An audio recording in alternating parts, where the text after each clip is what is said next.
So you have gotten my comments back, and I have to say that most of you are in a fair amount of trouble with your persuasive speech, because most of you have either not understood what's required in a persuasive speech, or you have simply, oh my goodness, you can't get me in the frame with this camera. You have either not understood what's required in a persuasive speech because you either didn't understand what I was telling you, or you haven't read the chapter, or both, which may be the case. So we're going to review some things today in order to get you ready to go. Those of you who have not yet turned in an outline, there are 5 of you. 1, 2, only 2 of whom are here. Oh, it's kind of too bad. You need to get it in. This is where I can be of service to you and point out to you why this speech will not fly. If you bring, those of you who got comments back from me, if you don't fix what I told you to fix, you will not do well on the grading of this speech. Okay? So, here's the list, just to remind you who's up. Sam is ready to go today, she thinks, but she needs this review. Chelsea, Blake, who is out playing golf, Courtney, Jordan, Moby, Ashley, Rebecca, and Christy. And you've all gotten, let's see, is everybody on there? Well, I think you've all gotten your outline in and gotten comments back from me, so you should be fixing those things. So you need to fix the problems. Before we get to that, let me show you for the rest of the course, a couple of things that have changed. You will see now under speech review, the informative is done. Here's the persuasive. This one will be only my evaluation of your speech. It'll be the rubric that I have set up to evaluate your speech, which is very similar to the informative rubric. So we'll talk about what you need in this that you don't need in the informative. And then the peer review of the speech, you will be assigned four people will review your speech. 4 of your peers will review your speech. But that's a separate assignment from my review. So I don't have to wait now for the peers to get it done in order for my review to get it done and the grades to go up. I set it up slightly differently. I've never used this tool before, so I'm learning how to use it as we go. But you'll get a note, an email that says, or a message when you log on. You'll get a message that says you have speeches to review, or you have something that you have to do. It'll be up at the top of your login, and you need to go do that. This is a service that you are providing to your peers, because they'll know how I responded to your speech, but you don't know how they responded to your speech. And certainly I am different. I'm 63, you're 20. Big difference. I am the instructor, you're the students. Big difference. I know what I want, you know what you experienced. Big differences. Okay? So that's one. Second, there are 3 final quizzes to get us up to the number of 13.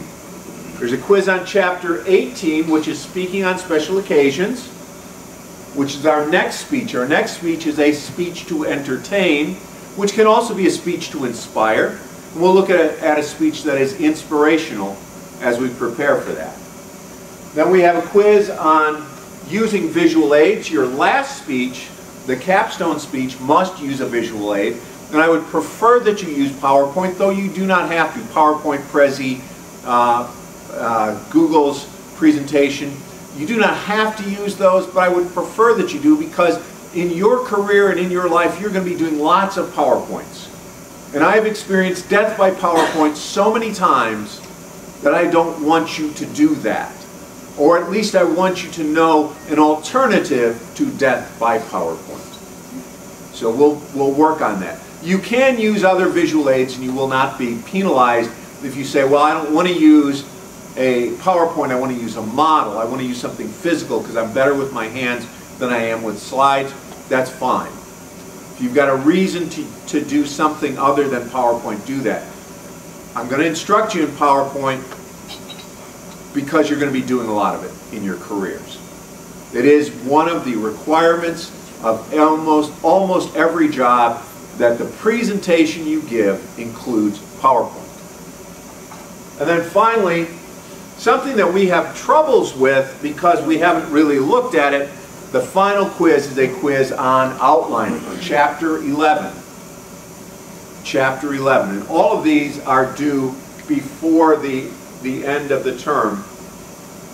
They're all due, and they have their due dates, and there they are. Okay? Now, I have also had to make some changes in the daily schedule, so you might want to download the daily schedule again. Primarily, I had to change chapter numbers, because when I set up the daily schedule, like you, I didn't look at the book, and the chapter numbers had changed from the last time I had taught the course. So you're off. They were off one chapter. They're now correct for everything going forward. I've fixed those out.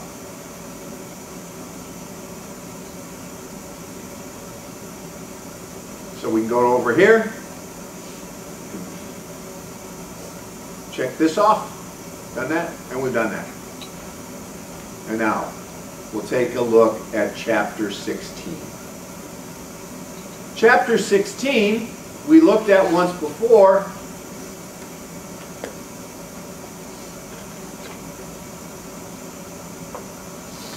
And we need to look at it again because people didn't pay attention or they haven't read, one or the other. I got a bunch of value speech outlines, sort of outlines, kind of outlines.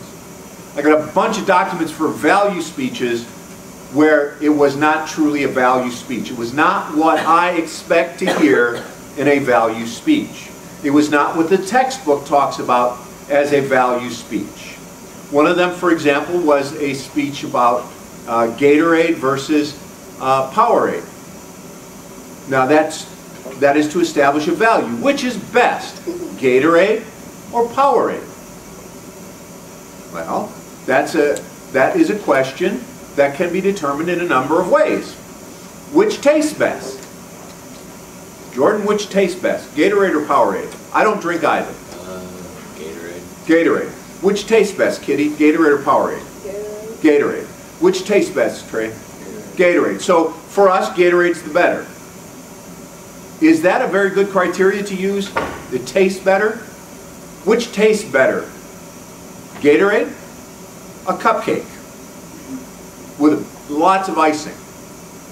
Trevor, which tastes better? A cupcake with lots of icing or Gatorade? Gatorade. Gatorade tastes better than a cupcake with lots of icing. Okay. Not a big fan. Chelsea? Gatorade? You guys would rather have Gatorade than a cupcake? Yes. Okay. Okay, well, for our outline, did you want us to put actual facts on our outline? No, I want you to choose, in your case. Yeah, I know. I chose that you should buy. That's a policy. That's a policy. Okay, well, I don't You understand. should buy you should is a policy. Now, we'll get to policy in a minute. Value comes by first establishing criteria. What's our criteria? It tastes better.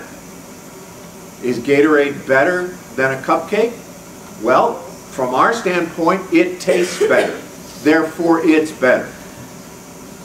Is that a very good criteria? But Powerade is watered down. That's not the criteria that we're talking about. We're talking about the criteria of it tastes better. Okay? Yeah, it may be that Powerade is watered down, but that's not our criteria. Our criteria is it tastes better. And the question is that a good criteria? Is that a good criteria? No. That's not a very good criteria. Which has more nutrients? I don't know. But is that a better criteria? Does it make more sense? Isn't taste fairly shallow? No, It just tastes good. It but just if tastes doesn't good. Taste good. I ain't gonna buy it. If it doesn't taste good, I'm not going to buy it. But that's a fairly shallow decision. That's just right up my preferences. All you have to do is give me enough sugar, salt, and fat, and I'll buy it. There's a recent work called Sugar, Salt, and Fat, or Fat, Salt, Sugar, I'm not sure which it is, that discusses how the food industry has manipulated our tastes and how they study what will taste good. And they put in the right amounts of fat, salt, and sugar. And we prefer those things because that's how our brains are wired. Fat, salt, sugar gets to us. Are fat, salt, and sugar good for us? Different question. But they taste better, and therefore we buy them because we like the taste. That's one criteria. And you certainly, when you go out to buy, you buy what you like. You buy what tastes good to you. But if I'm arguing that something is better, that A is better than B, just saying it tastes better is a fairly shallow criteria. Do you see that? That's pretty manipulative criteria. But which one is better for you? That's a different criteria. How do you decide when something is better for you? What are things that tell you that A is better for you?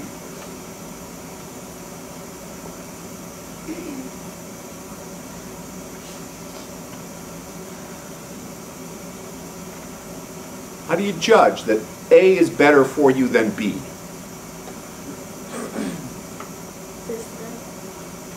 Test it out. What are you going to test? What are you going to test? How much sugar is in it? Okay, how much sugar is in it? That could be one test. Why? Why is the amount of sugar important? What does sugar do for you? What does sugar do for your body? Makes you fat. Yes? Sugar makes you fat. Okay? That could be one criteria. Who has less sugar? Right?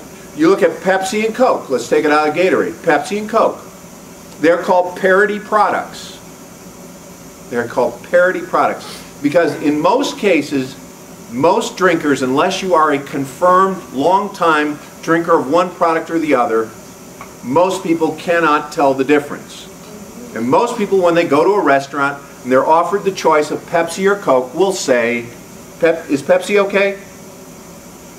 Yeah, Pepsi's okay. If you're a long-time drinker of one or the other, you'll say, is Pepsi okay? No, no, no. That's debatable because This is a they're called parity products. There is very little difference between Pepsi and Coke. But there is one crucial difference. How many spoonfuls of sugar are in Coke? In each 12-ounce can of Coke? 6. How many spoonfuls of sugar are in each 12-ounce can of Pepsi? Actually 8. So Pepsi has more sugar and is sweeter than Coke. But it's not perceptibly sweeter because all of the other stuff that's put in gives it a very bitter taste without the sugar. Okay? So they're parity products that really can't tell the difference. So if you want to say A is better than B, one of the criteria you could use is how much sugar is in it. Because sugar, we know, creates fat. Yes? Would you include that argument? If you were arguing Powerade and Gatorade, would you include the Pepsi and Coke argument, or would No, I wouldn't include that because Okay. you're just doing Powerade and Gatorade. Okay, But I'm you're just making another illustrating. example. I'm just Okay. illustrating on another example rather than Powerade and Gatorade. The sugar you can argue, and that would be an argument that your audience would find credible, that more sugar is a less desirable product. What else would we look for to decide if a product is good for us? the outer appearance of it. The what? Outer appearance. The appearance? Does appearance have anything to do with what's good for us? Yeah, because if you go look at it on the shelf, if it doesn't look good, you're not going to pick it up. But that doesn't have anything to do with Whether it's good for you. Or not, so. It has You know, to do with your decision process. That's good. part of your decision process, but it's not whether that's good for you. How do we decide whether something is good for us? Are we trying to convince this person to buy this product, or are we trying No, to... we're not doing that. We're just laying out what's better. Okay. So how do we decide what is good for us? The better product is going to be good for us, is our argument. That's our criteria. Rather than it tastes better, the better product is going to be good for us. So how do we decide what's good for us? We've decided that less sugar is better. What else? Ashley, what else? Well, the nutritional factor. Nutritional! Yeah, what nutrition does it have? What nutrition does it have? Who has more nutrients? How do we know what's good, nutritionally good? Obviously, you guys don't know what's nutritionally good, so where are you going to go? You're going to find a dietitian or a nutritionist who's going to give you that information. So now, I'm going to say that Gatorade is better than Powerade, not because its taste is preferred, because that could only be established by a blind taste test, and it still is a fairly shallow criteria, but because it is better for you. And by better for you, I mean it has more nutrients and less sugar. Fairly simple criteria. Would you agree, Jordan, that something that has less sugar and more nutrients is better for you than something that has more sugar and fewer nutrients? Yeah. That's a fairly easy criteria to establish and to get agreed upon. If you are comparing products, if you want to say A is better than B, you have to have criteria. Jordan is better than James because Jordan has how many rings? 6 rings. Is that all you got? What's the answer? That's all you need. That's all I need. Okay? The criteria is clear in that persuasive argument, but not compelling. Because clearly, for the little guy, that's not a compelling argument. Is that all you got? That's all I need? No, it isn't. The little guy doesn't give in. Right?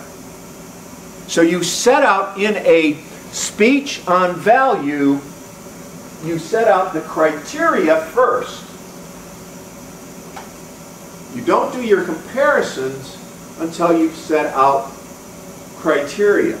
This is not simply a matter of whim, as Lucas points out.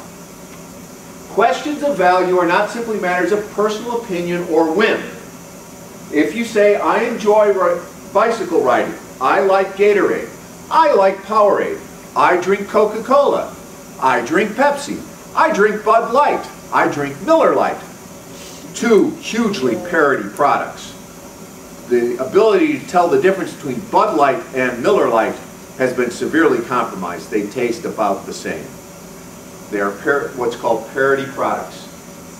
You do not, if you say, I enjoy riding bicycle, I like Bud Light. I don't have to give you a reason. Even if you say to me, why do you like Bud Light? Go ahead, ask me. Why do you like Bud Light? Because I do. Is that satisfactory? Well, it's satisfactory for me. Did I ask you to, did I say Bud Light was better? Did I ask you to buy Bud Light? I don't have to give you a reason. Do I? I don't have to justify my life to you. I just pick it up. You like Gatorade? Good for you. I wouldn't drink the stuff. Can't stand it. I had to drink it when I had a colonoscopy. Okay? But if I say to you, bicycle riding is the ideal form of land transportation. If I say to you, Gatorade is better than Powerade. If I say to you, Bud Light is better than Miller Lite. If I say to you, Jordan is better than James, I must give you some criteria if I'm going to treat you as a rational human being. And despite all the evidence to the contrary, I will treat you as rational human beings, and I expect you to treat me as a rational human being. And when you make the comparison, Give me a reason for it. So you have to have a criteria. Take a look at this portion of the text in chapter 16 if you are doing a value speech. That is, you're calling something better, best, good, perfect. You're establishing a value for whatever it is that you're arguing for. A is better than B. A is the best. Everything else is less than A. Doesn't matter what it is that you're arguing for. If you're arguing a better than, you're arguing a value speech. Even if you're diminishing your value and saying forensic science is a good profession, you're not arguing it's better than anything else. You must state a criteria for what makes it good. If all you said, all Vanessa ever said was, I want to be a forensic scientist, all we would say to Vanessa is, go for it. Good on you. World needs them. If Vanessa says forensic science is a good career, she needs to define what she means by good. Because, as Kitty has pointed out, well, that depends. It's debatable. And you have to define your criteria in a way that your audience will find credible. It's not that hard. And this is how you do it. And if you haven't done this, go back and do it. First, you set out the criteria. An ideal form of land transportation should meet 3 major standards. You don't have to have 3. You can have 2.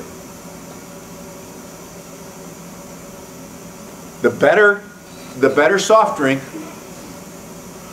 should have a richer flavor, a richer palette of ingredients, and less sugar. The best soft drink is one with no sugar at all. So the best soft drink is bubble water. Seltzer. No sugar, no calories. You need bubbles, there it is.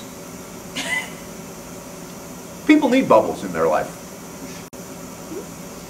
Okay. Cristal is better than Cold Duck, which is a cheap sparkling wine.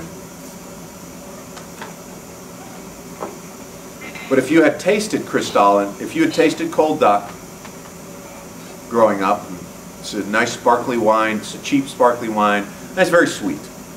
Then you go taste Cristal or some other real champagne, it's very dry. And you go, oh, I don't like this, because it's not sweet.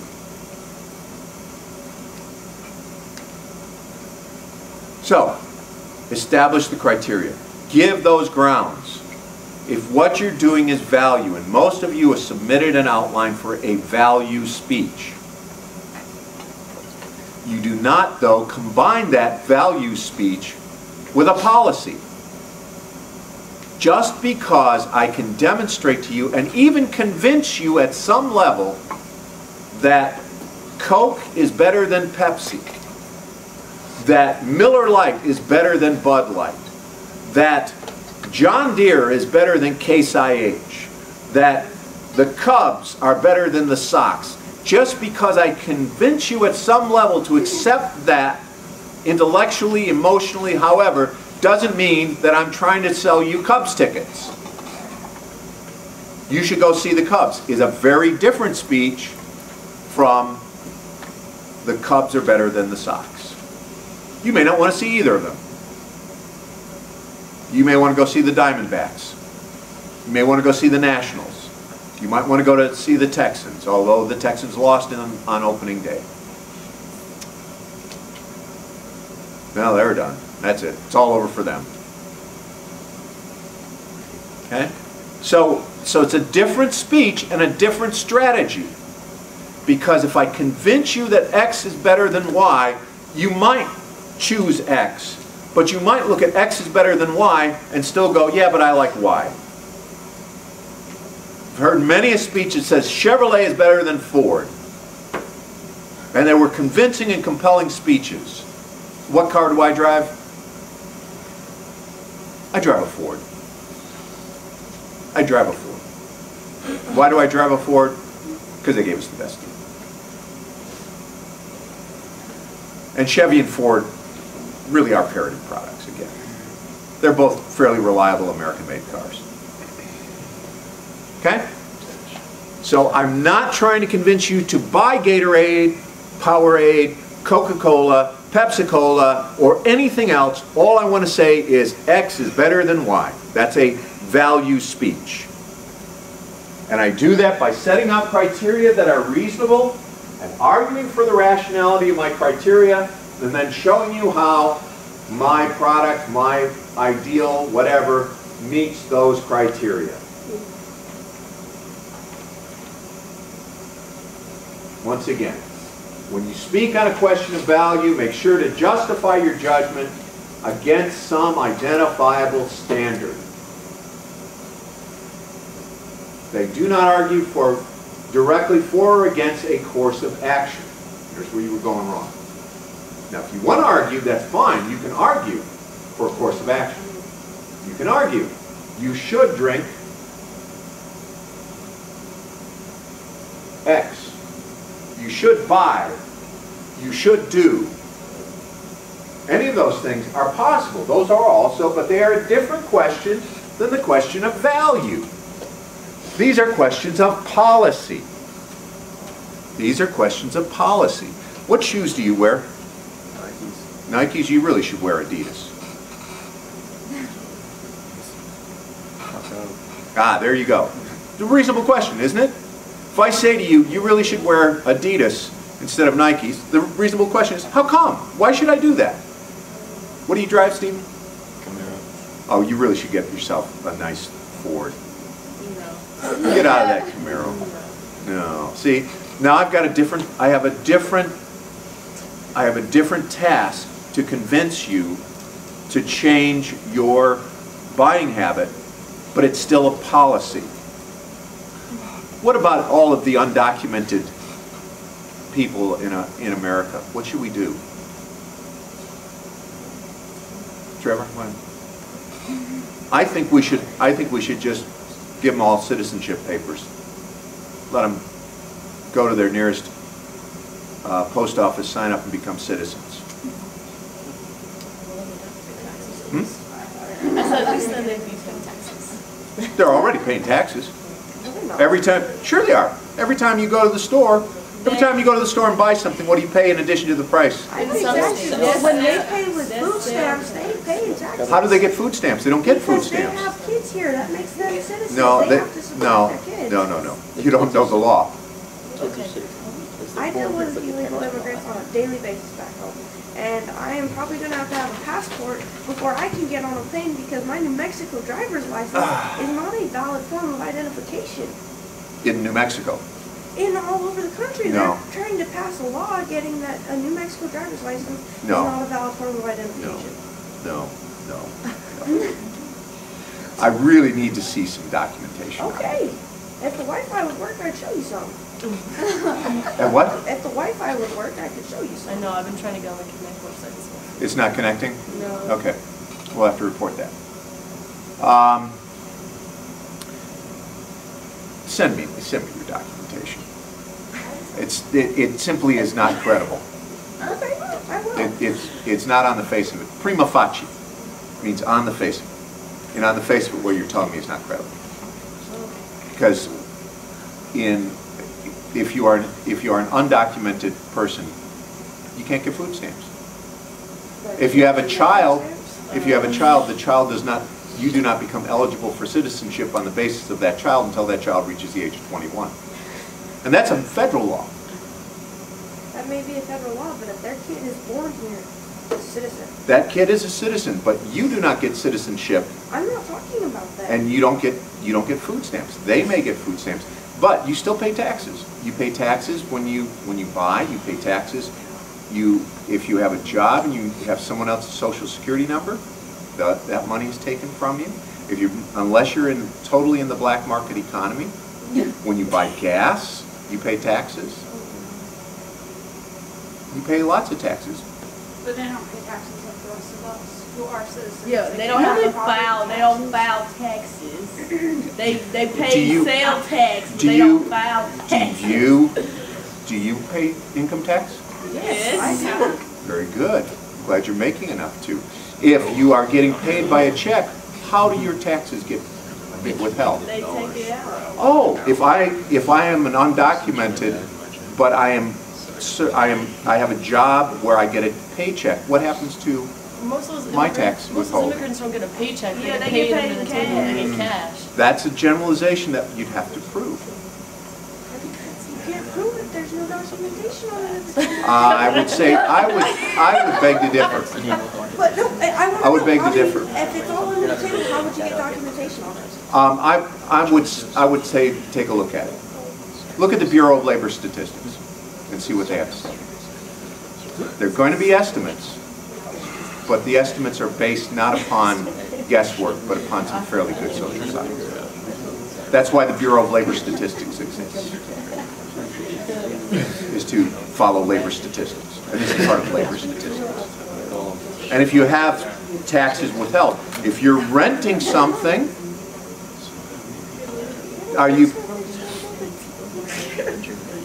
if you're renting something, you don't pay taxes directly, but who pays taxes on your property? And what do you pay the property owner? And what's part of your rent? The property tax.